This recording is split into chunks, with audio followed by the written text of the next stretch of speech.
our Gurudev, Sripad Bhakti Madhava Puri Maharaj. So Chirag, I'm just explaining this so you have some idea of why we gather on Saturdays and what the intention of the class is. Our Guru, who is a disciple of Srila A.C. Bhaktivedanta Swami Prabhupada, the devotee who started the Krishna consciousness movement in the Western world in 1965, and also Srila Prabhupada's senior godbrother, who is named Srila Bhakti Rakshak Sridhar Maharaj. So when I say godbrother, it means they both had the same guru, right? And his name was Srila Bhakti Siddhanta Saraswati Thakur. So the person who started our classes here, Bhakti Madhava Puri Maharaj, was a disciple of both Srila Bhaktivedanta Swami Prabhupada and Bhakti Rakshak Sridhar Maharaj.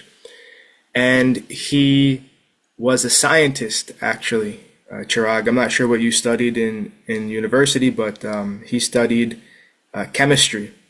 And then he ended up receiving a PhD in quantum chemistry from Georgetown University in 1970. So at that time, when he was working with quantum chemistry, it means he had to know something about quantum physics. He encountered the measurement problem, which means consciousness. The measurement problem involves consciousness. That consciousness affects whether the wave function is a particle or a wave, the collapse of the wave function.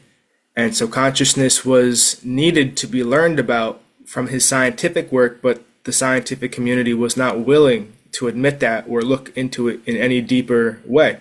So this frustrated him very much. Madhava Puri, as a scientist in the early 70s, it frustrated him very much.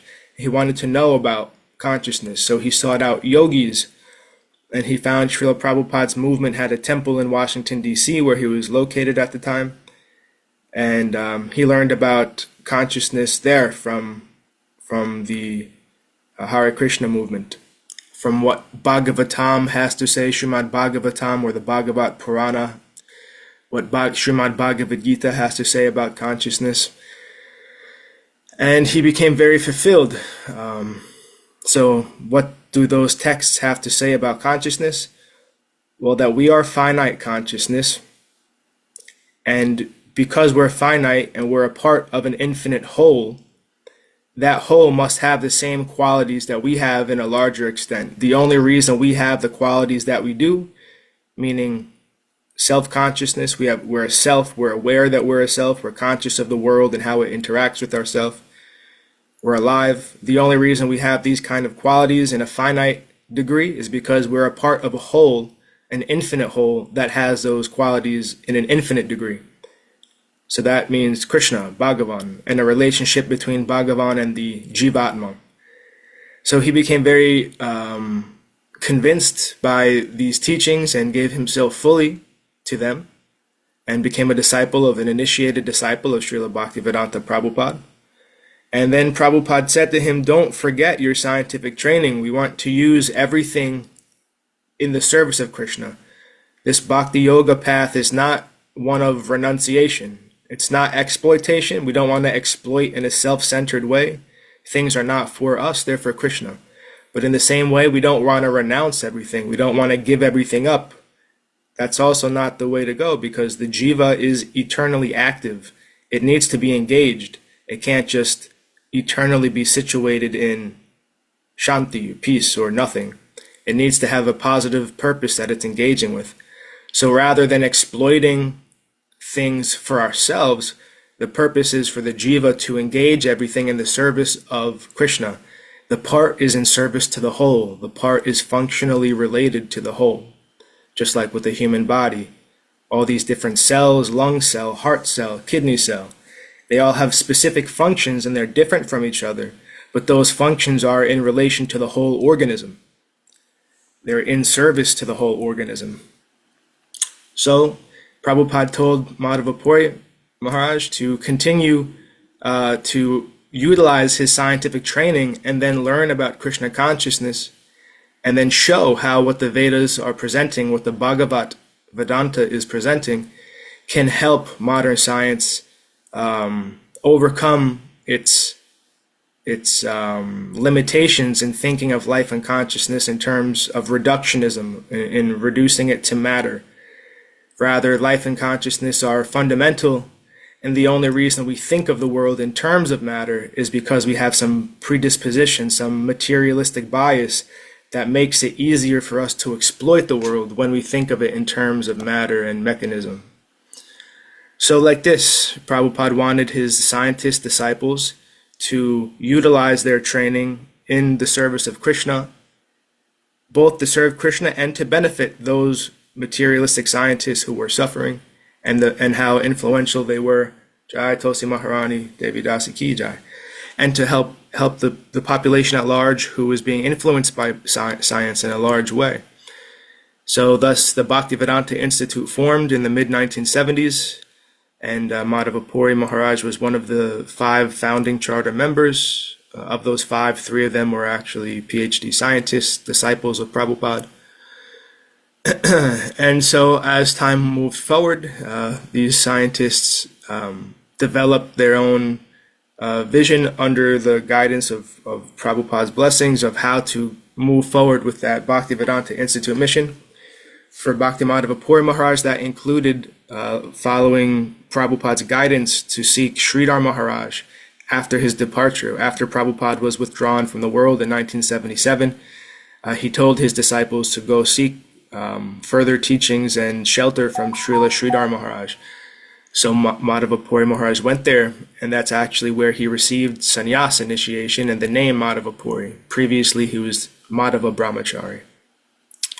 So under Sridhar Maharaj's guidance, he learned about the evolution of consciousness and how matter coming from life means that life is conscious and it sees the world it experiences the world as per its inner consciousness. Not that the external world is concrete, fixed, and we're a third-party observer with no influence. Rather, our consciousness of the world directly affects our sensuous experience of it. It's an interrelated thing, not just whatever we think of the world, that's how the world is. No, the world, there is some objective reality is real too, and it also influences how we think about it. So it's both. How we think affects the object, and also the object affects how we think about it. It's dialectic, it's interpenetrating, goes both ways. So he learned about these things under Sridhar Maharaj's guidance. Sridhar Maharaj introduced him to Hegel, a German philosopher, who also taught about these things. And Hegel, Sridhar Maharaj said that Hegel helps us to learn that the Gaudiya Vaishnava Siddhanta up to a very high point, not completely. Gaudiya Siddhanta goes further in the bhava, or love, the loving relation between Krishna and the souls. But Hegel's philosophy can help us go pretty far, especially as related to the scientific presentation of Krishna consciousness. So that's what Madhava Puri Maharaj was giving his life to developing. He lived in India for 10 years, and he came back to New Jersey, which is where he was born. He opened the Princeton Bhaktivedanta Institute in 2012, and he started doing classes every Saturday, doing satsang classes, Sadhu-Sanga, to teach about bhakti in general, and also to speak to the scientists who would come, students from the university and broader New Jersey community. Then, I found him in 2018, and other devotees found him, like Srimati Uma Devi Dasi, through different means. And then during COVID, he moved online. We moved the classes online. And so that's how these Zoom classes on Saturdays got started. And then, Bhakti Madhava Puri Maharaj actually was withdrawn from the world on October 4th, just a little over a month ago. So we're continuing these classes to practice what he has taught us and to honor his desire for us to continue to make progress in Krishna consciousness and to share that with others and to support each other in that process. So that's pretty much what our intention is for this class.